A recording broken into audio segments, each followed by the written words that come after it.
You all, I forgot to do this dedicated review back in the springtime, or did I? Let's talk about it, and that is Kayali Fleur Majesty Rose Royale. The reason I waited to do this one, even though it came out months later, was because my thoughts were not fully formed on this scent, and I needed more time with it, but now my thoughts are fully formed, and let's get into it.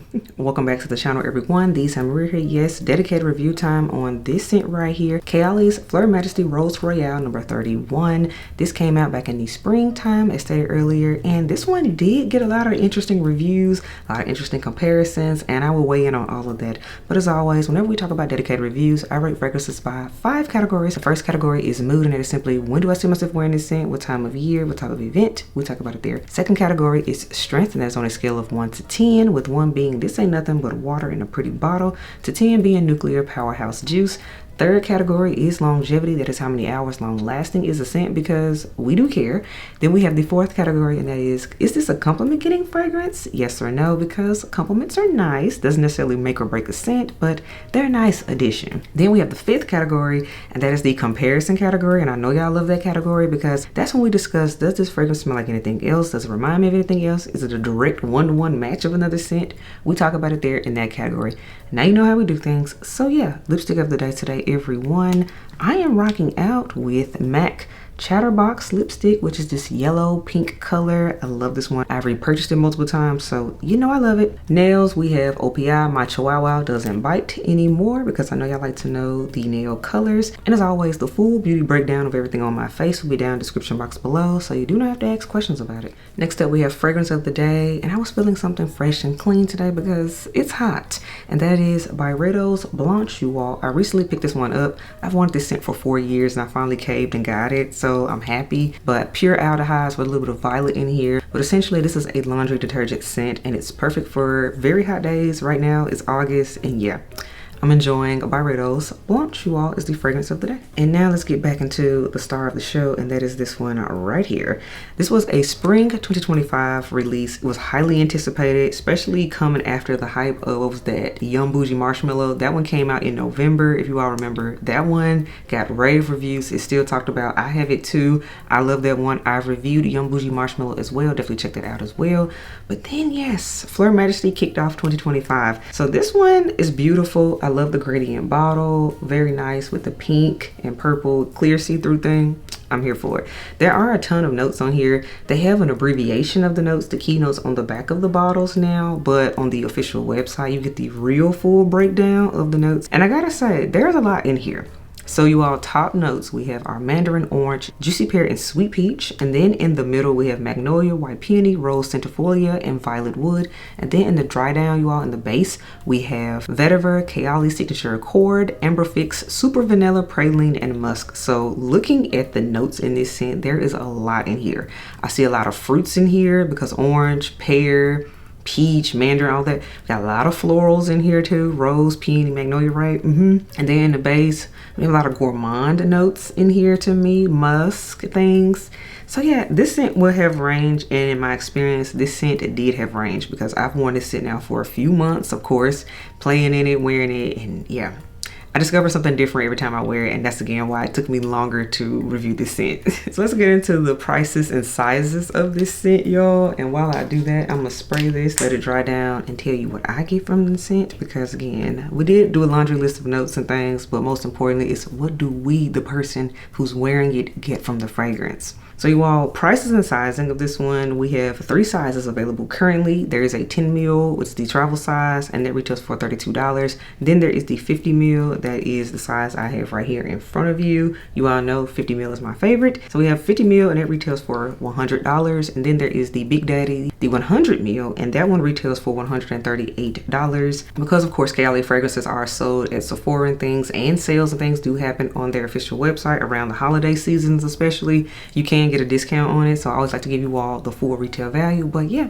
hopefully you can catch a sale too. Now back to these notes, y'all. For me, the pear is super prominent up top. Like, that is what sticks out more than anything. I get a lot of rose in the middle. And a bunch of other florals accompanying it, but mainly the rose for me.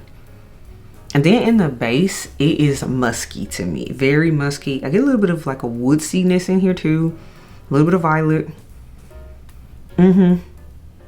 But that's really what I get. I know it has gourmand notes like vanilla and praline in it, but I don't really get those for me. This is truly a fruity floral fragrance in my opinion. That's what I get to my nose, with a little bit of woods and a little bit of musk. And now let's get into the rating system because that's what y'all really care about.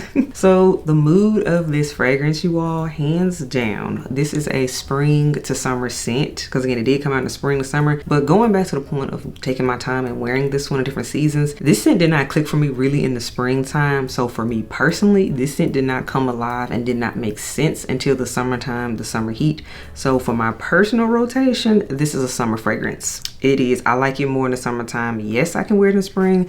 It was just okay to me. But then in the summertime, I was like, oh no, I really, really like this. I'm actually reaching for it now. Like, that's how I feel about it.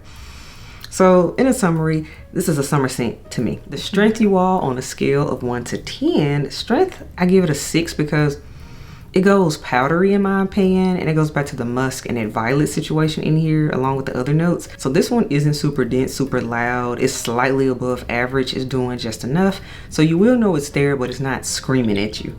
Next category, longevity. How many hours long lasting is this fragrance? Because we do care. This is a lighter wearing one for me. This one pulls in about 3 to 4 hours. So this is again a lighter wear. I do have other Kayali fragrances that last longer, but this one is softer to me. And again, it's more powdery, fruity floral. To be fair, fragrances in that category, no matter the brand, they don't be the longest lasting scents. It's just a thing. It's something about the DNA.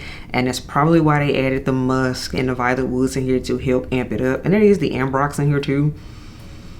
But yeah, 3 to 4 hours on my skin. After that, I have to reapply it because I can't smell it anymore at that point. Next category, you all, is Fleur Majesty compliment getting. Does it get compliments? And unfortunately, you all, it does not. I've worn this scent in social settings, group settings, out and about, personally, what have you, and nobody has said anything about it. So this is one of those I wear for myself. I enjoy it, I like it, but am I wearing this to turn heads, to break necks per se? No, because that does not happen when I wear this one. Final category, you all, and that is the comparison category. And we're going to spend a little time here because this is really where all of the commotion about this fragrance. So for a lot of people, and this tends to happen in the fragrance community a lot, I don't care if it's on YouTube, Instagram, but especially on TikTok or Perfume Talk, anytime a fragrance has rose and peony in it, it is automatically going to be compared to this scent right here, which is a modern icon at this point, and that is Parfums de Delina. I've done a dedicated review on this. I have all 3 of them. I've done a buying guide, all that. So if you want to know more about this fragrance and this whole line, I have videos on that already. Definitely check that out. But in this case, a lot of people have compared Fleur Majesty with Delina. And yes, I have them side by side, and we can go ahead and discuss that right now. Do they both have rose? Yes. Do they both have peony in them? Yes. Because if you all recall with Delina, his lychee, rhubarb, and bergamot in it, we have rose, vanilla, and the base cashmere, musk, and vetiver. And I'm going to tell you, because of that lychee and the rhubarb, this scent goes in a more tart direction. And then that base, because of that cashmere in here, it has a heavier base to me than Fleur Majesty. So the only similarity is the rose.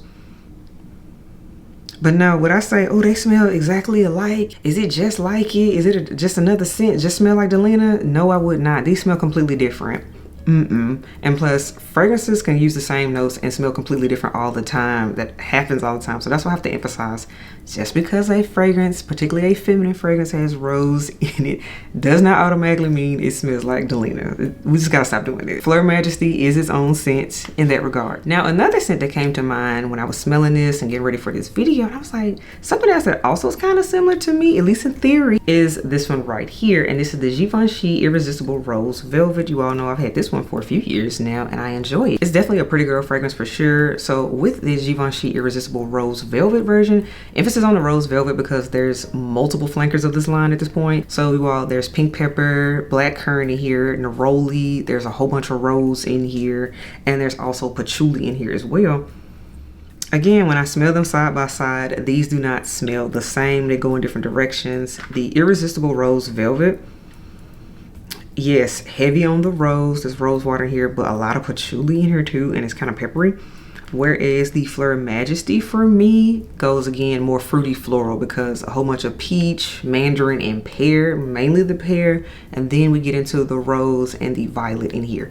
So these are different too, but in that kind of sort of feminine, pretty, girly category, yes, but distant relatives do not smell the same at all. But I just want to compare them in real time, you know, to discuss it. So I say all that to say, after comparing these scents and what it possibly could smell like, or what I've heard rumblings of, I have to say that Fleur Majesty Rose Royale is a unique scent. It doesn't smell like anything else, so it would not be redundant to purchase this fragrance. So in conclusion, you all, when it comes to Fleur Majesty Rose Royale, this one, she's cute, she's okay. She is not my favorite Kayali. Am I in love with it? No, I'm not. But will I continue to wear it? Yes, because this is an easy reach scent, particularly right now while it's hot. You just want to smell feminine, floral, fruity fresh is gonna work for you. It's gonna work for me. Nobody's mad at it, that type of thing.